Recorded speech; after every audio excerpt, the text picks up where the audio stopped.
Aujourd'hui, ça va pas être une parodie.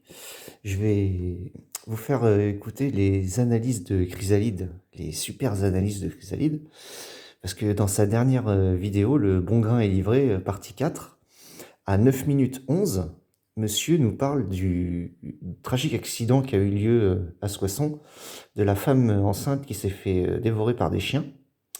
Et donc, selon notre ami, le propriétaire des chiens serait franc-maçon. Enfin, je vous laisse écouter son délire. Maladie, accident, ruine. J'imagine. Petite parenthèse, hein. Quand on parle d'horreur, etc., c'est pour les dénoncer, nous, dans ces guillemets. C'est pas pour dire qu'on voudrait y participer. On n'est pas des espèces de tordus comme Ernesto 2.0 qui font des vidéos sur les pédosatanistes, c'est génie incompris. Non, non, rien à voir. Nous, c'est l'antithèse de ça, justement. Ce fait divers là, de cette femme qui s'est faite décharner, déchiqueter par des chiens de chasse, etc., là, à Soissons, là. Elle pue la merde cette affaire quand même. Et moi j'aimerais bien qu'on sache si le commandant de police là, qui a lâché sa meute là, sur cette dame enceinte, il appartient à la franc-maçonnerie à votre avis ou pas? Ben, il y a de grandes chances que oui. Et les chiens, ils ont pété un câble comme ça, tout seul? Ils ont attaqué un humain comme ça? C'est normal ça? Ça arrive ça? Ils l'ont prise pour une, je sais pas moi, pour une biche des bois, la dame là? Alors, c'est franchement les analyses de Chrysalide, quoi. Voilà. Alors, premier point, mon cher Chrysalide, cette femme n'était pas seule. Elle promenait son chien. C'était un American Staff. Sois honnête et dis les choses comme elles sont. À moins que tu sois pas assez intelligent pour comprendre un article. Dans ce cas-là, arrête tout de suite tes analyses, hein. Parce que franchement, tout ce que tu nous sors, c'est du même tonneau.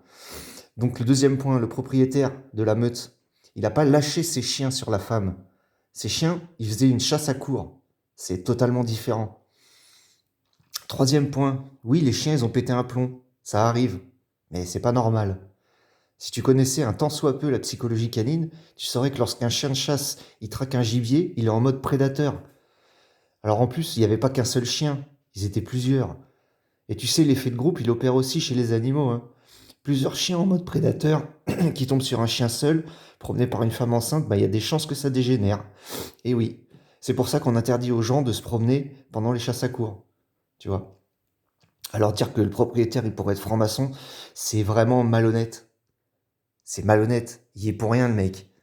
La nana, elle se promenait avec son chien, elle a été inconsciente, je sais pas si elle était au courant, normalement il y a des panneaux quand il y a des chasses qui ont lieu, donc soit elle a pas vu les panneaux, ou soit elle a pris des risques.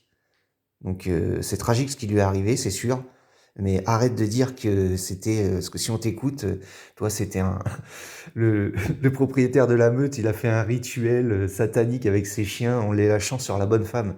Non mais franchement, t'es vraiment débile. Je te le dis, regarde. Ça c'est un malinois.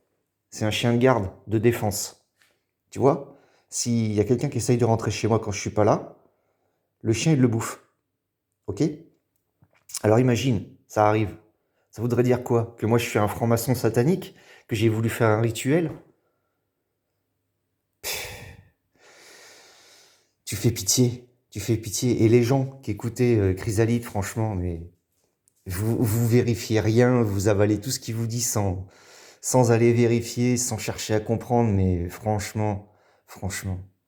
Donc mec, j'étais obligé de le faire parce que c'est aberrant ce que tu dis. Donc voilà, c'est fait. Et il y en aura bien d'autres qui vont venir, hein, à mon avis, parce que là, c'est trop, là. C'est trop. Bon, allez, salut.